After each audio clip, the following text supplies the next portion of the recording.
left side or the right side, then it must be the fin side.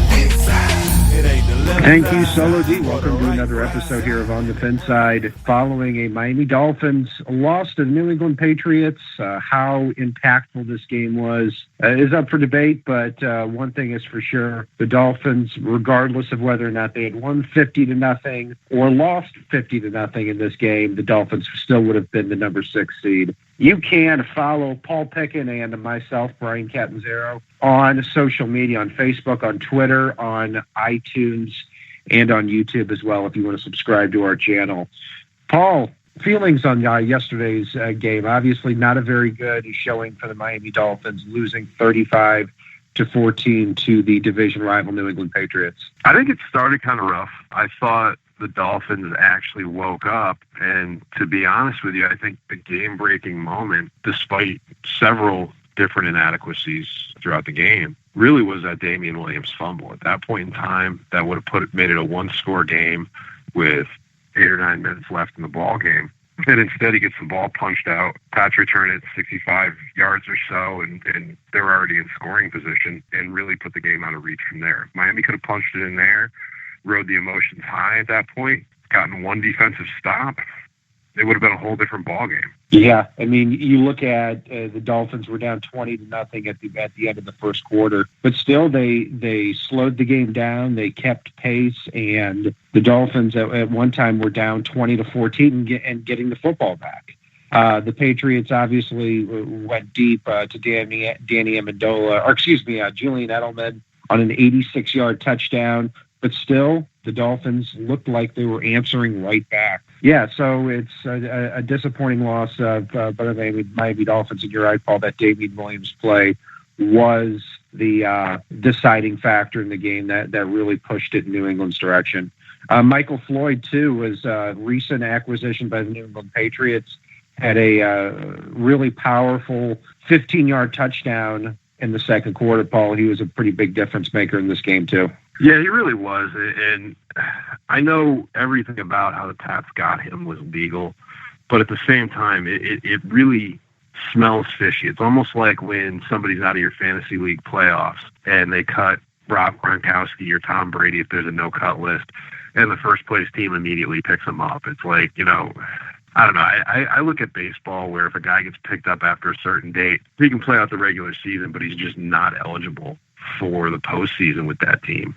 I can't believe the Cardinals didn't just suspend him and instead just tossed him out there for anybody to pick up. And now, as punishment for a DUI, he goes to the number 1 seed in the AFC and becomes an impact player for their team. It's insane to me, and I don't even know how you make a rule around that, but it's just brutal. Yeah, I agree with you. I mean, Michael Floyd's blood alcohol level, 0.21. He also had a DWI at Notre Dame, been in trouble throughout his career, and then Arizona had given up on him at that point. So, yeah, Paul, let's get to the game here. The quarterback position, Matt Moore, it seemed very familiar, very similar his performance here compared to the Buffalo game. I mean, where, halfway through the second quarter, I'm thinking, is this guy going to complete many more passes? And then he really starts catching fire. I really can't blame this game on Matt Moore. He had barely had the ball in his hands with 3 minutes, up until 3 minutes left in the second quarter. Then over the next 3 drives, he catches fire. I mean, and if not for that Damian Williams fumble, I think that the Dolphins would have scored on that drive and made the game 27-21. And now you're talking about maybe a last-minute miracle comeback. So Matt Moore, I don't really blame for this.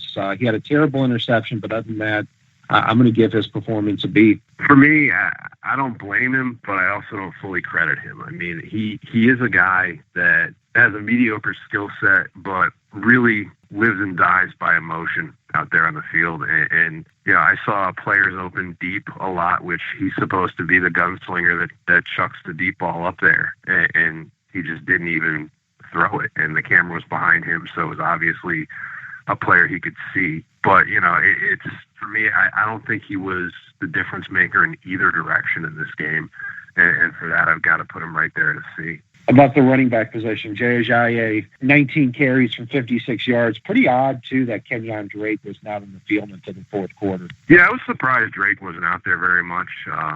Really, Miami had, 23 carries in the game total, I believe, including one by Jakeem Grant. So it's kind of a rough thing to look at here.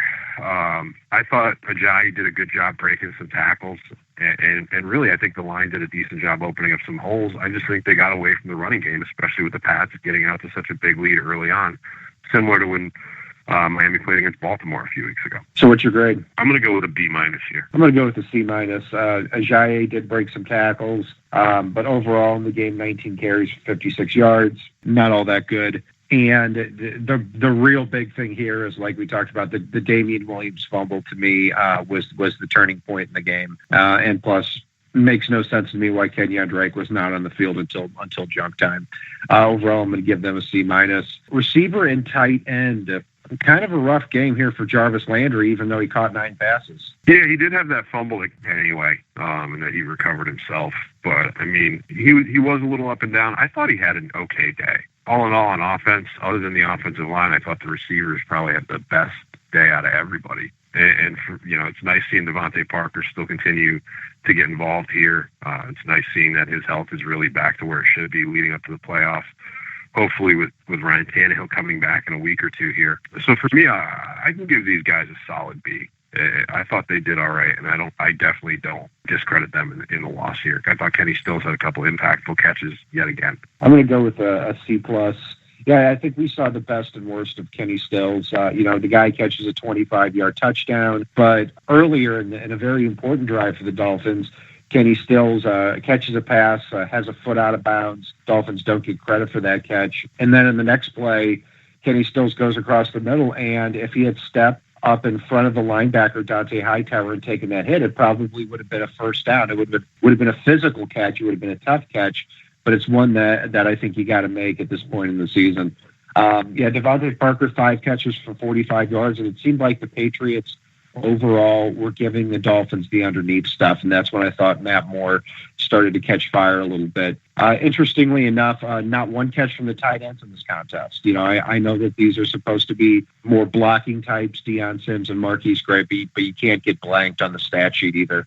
Overall, I'm going to give him a C. The offensive line, Paul, again, another week where it seems like the quarterback has a lot of time to throw. Yeah, I mean, there were a handful of times throughout the game where Matt got pressured, but overall, I really think they did a good job pushing around on the Pats' defensive front, which is a pretty damn good defensive front, to be honest. And for me, I mean, they were opening up holes in the running game, even though Miami got away from it with that 14-point deficit early on. So I saw these guys down blocking downfield. And for me, I'd actually give these guys an A-, believe it or not, even though Miami got spanked on the scoreboard. I'll give them a B+ for that reason. I thought the run blocking was okay. Pass protection was good. Juwan James let up a few pressures, but overall, quarterback had time to throw. The running backs put up respectable numbers, so I'm going to go with the B+ in general.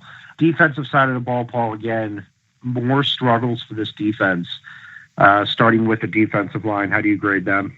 I actually think it was a rough day for both Xavier Howard and Cameron Wake. I didn't see them getting to Brady like they needed to, or Garoppolo once he came in. But I will say Jordan Phillips probably had one of the best halves I've seen out of him all year. I thought Earl Mitchell did a decent job on the inside. And I thought Ndamukong Suh actually did a decent job, including maintaining his composure when we saw LeGarrette Blount taking a few cheap shots trying to bait him.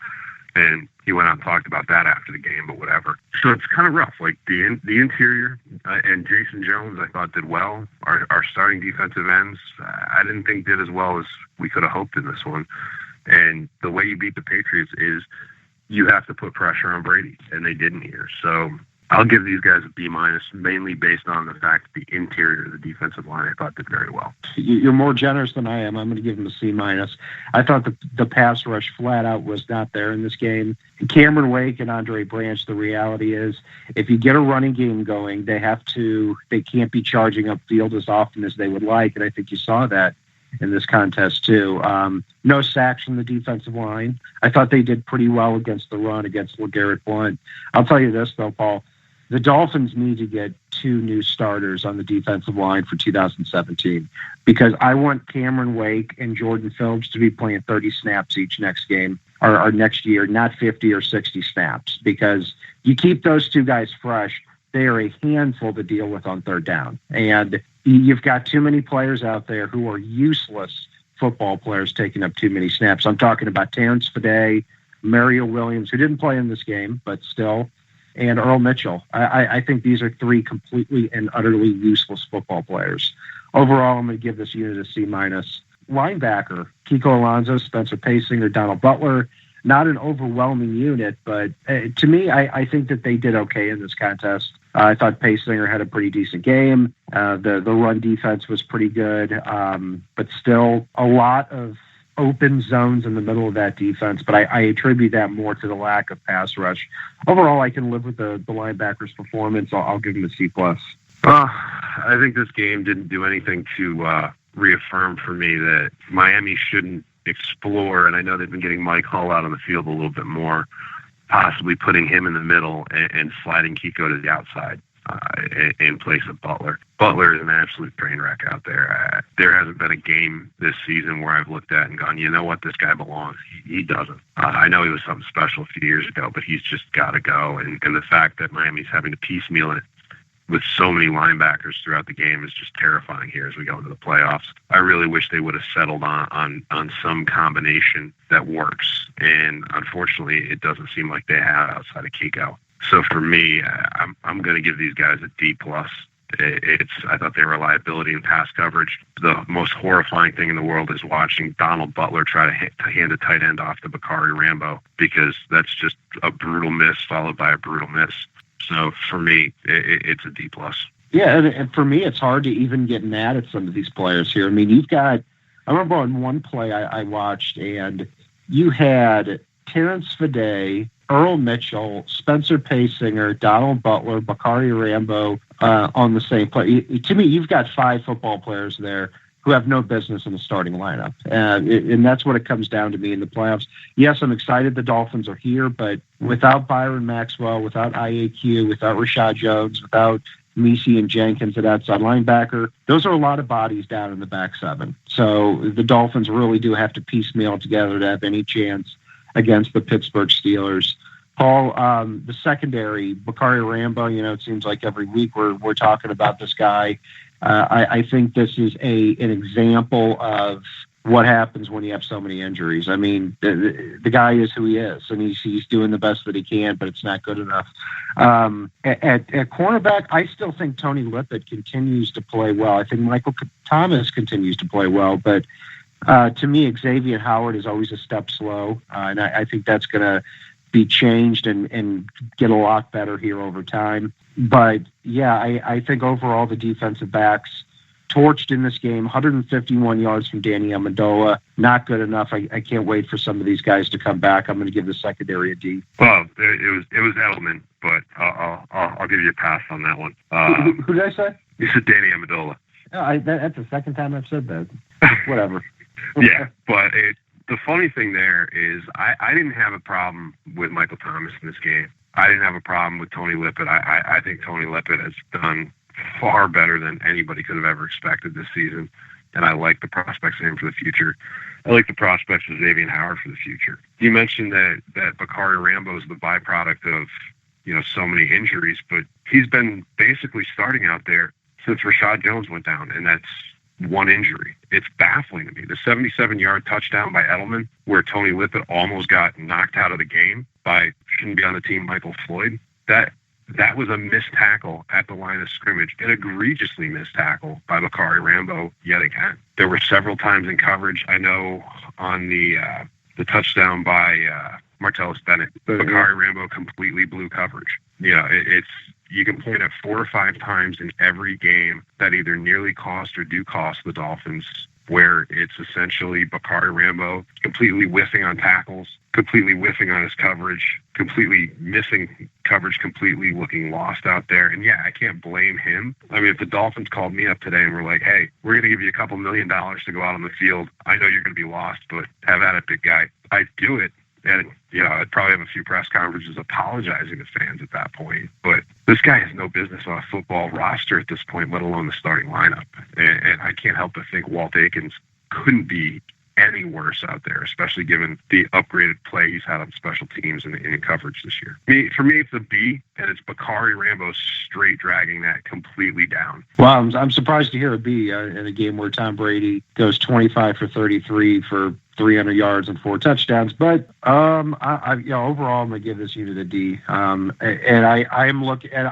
Bakari Rambo is an example of why I believe so strongly that you need to have 8, 9, or 10 really good defensive backs heading into a season, because otherwise Tom Brady is going to find the Bakari Rambos in your defense, and he's going to exploit them. That's what happened in this game. Special teams unit, Paul, to round it out.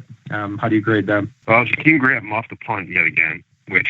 Yeah, I like that they gave him that shot when the game got out of reach to try to do things here. But I thought Matt Darr had a very critical short shanked punt yet again to start off the game and really give the Pats great field position to go up 14-0. Andrew Franks wasn't really impactful in this game. And other than a couple of big returns, I wasn't a big fan of how they did on special teams, other than managing to keep the ball out of the end zone in Three Stooges-like fashion with 3 or 4 guys touching it there. For me, I'll give it a B, but Darr has to get his act together here.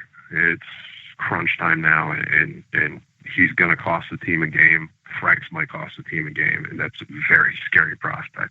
Yeah, I'm going to give him a C-. I think Matt Darr continues to get worse punting the football, and Andrew Franks didn't do anything that stood out, and Jakeem Grant, fourth fumble in 5 games. I mean, how many times does this guy have to put you at risk before you do something about it? It'd be one thing if Grant were heads and shoulders the best kick returner on the roster, but to me, he's the 3rd best, behind Jarvis Landry and behind Kenyon Drake. I'm sorry, but I don't want to hear anything from anyone about how Jarvis Landry shouldn't be taking all those hits. I mean, to me, one of the best punt returners in the game. He can field 2 or 3 punts every game, especially if he's one of the best in the league at doing it. Overall, not good enough on special teams. I'd give him a C-.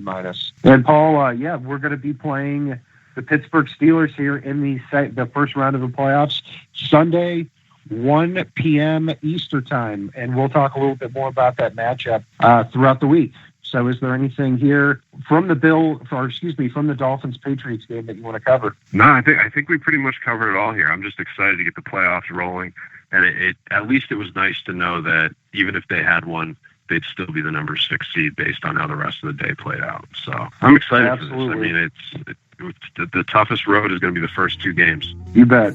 And that'll do it for our Dolphins-Patriots recap. And if it's not on the right side and it's not on the left side, it's on the fit side. Solo D, take us home. It ain't the left side or the right side, and it must be the fin side. Inside.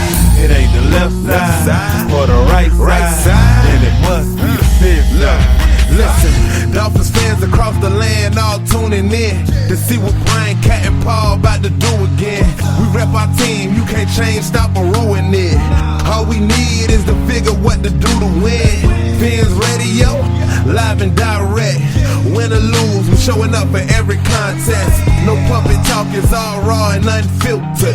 Voice of the fans when the season looks peculiar. Rockin' aqua orange over here, then you familiar. Every week they coming through our speakers to fulfill the crave we have to hear about our team and all the latest news. Vets the rookies trying to make the team, paying dues. Current players and alumni interviews. City to city, state to state, follow the moves. Call the hotline, Dolphins talk set to go. Best sports team and show all across the globe. It ain't the left side or the right side, and it must be the fin side. It ain't the left side or the right side, and it must be the fin side. It ain't the left side or the right side,